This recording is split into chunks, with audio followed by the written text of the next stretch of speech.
प्यारे भक्तों, माता कालरात्रि की छोटी सी कथा का श्रवण करते हैं। माता कालरात्रि की जो पूजा है वो नवरात्रों में की जाती है। माता की 7वें दिन पूजा होती है। यह रूप अज्ञान को दूर करता है, भय को दूर करता है। भक्तों को यह साहस और शक्ति और सुरक्षा प्रदान करता है।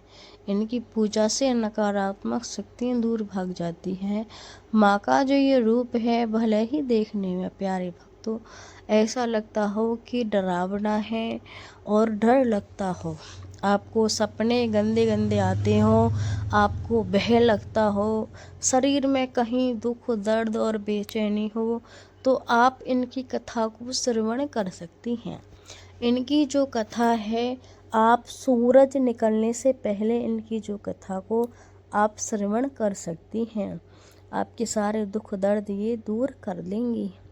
और इनका एक और नाम है, सुमकरणी नाम से भी इनको जाना जाता है। प्यारे भक्तों, प्राचीन काल में, अब कथा की ओर बढ़ते हैं। लाइक सब्सक्राइब जरूर कर देना प्यारे भक्तों, और प्यारा सा आप अपना कमेंट भी करना, आप कहाँ से देख रहे हैं कथा को। प्यारे भक्तों, प्राचीन काल के सुम निशुम नाम के जो दैत्य थे, उन्होंने इतना अत्याचार मचाया, पृथ्वी पर लोग बहुत परेशान थे। सभी देवी देवता बहुत ज़्यादा दुखी हो गए। फिर माता दुर्गा से उन्होंने सभी ने सहायता ली। माता से हाथ जोड़े और प्रार्थना करी। माँ दुर्गा ने इन असुरों से युद्ध किया। युद्ध के दौरान सेनापति असुर और निशुम्भ नाम के उनका एक सेनापति था। रक्तबीज नाम का जो राक्षस माता के सामने आया। उसकी विशेष शक्ति यह थी कि उसके शरीर से गिरने वाली हर रक्त एक नया राक्षस पैदा करती। हर एक राक्षस, जब भी उसका शरीर से एक खून की बूंद या रक्त की बूंद गिरती तो एक राक्षस पैदा होता। सभी राक्षस पैदा हो गए जैसे जैसे उसके शरीर से बूंद गिरती। देवताओं के लिए उसे हराना बहुत ही कठिन काम था। तभी माता ने अपने तेज से एक भयानक रूप को धारण किया। प्यारे भक्तों, ध्यान से सुने।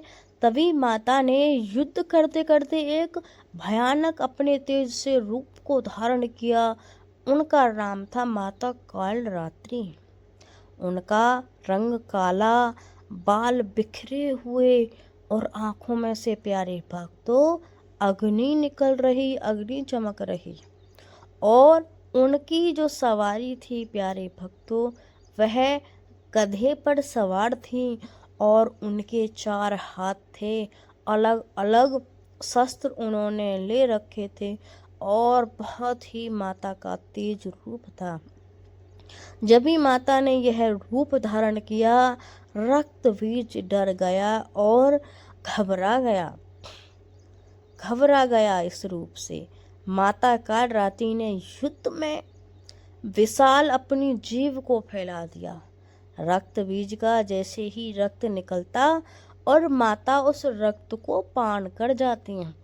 तभी जब रक्त बीज ने देखा कि माता मेरे रक्त का पान कर रही हैं, तो वह घबरा गया।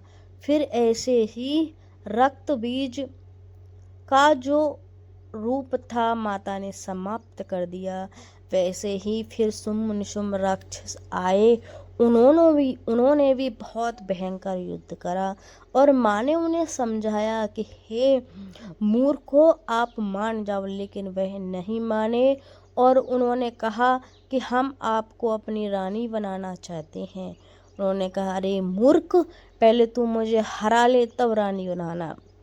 माता ने युद्ध में उनको भी हरा दिया और उनका भी वध कर दिया।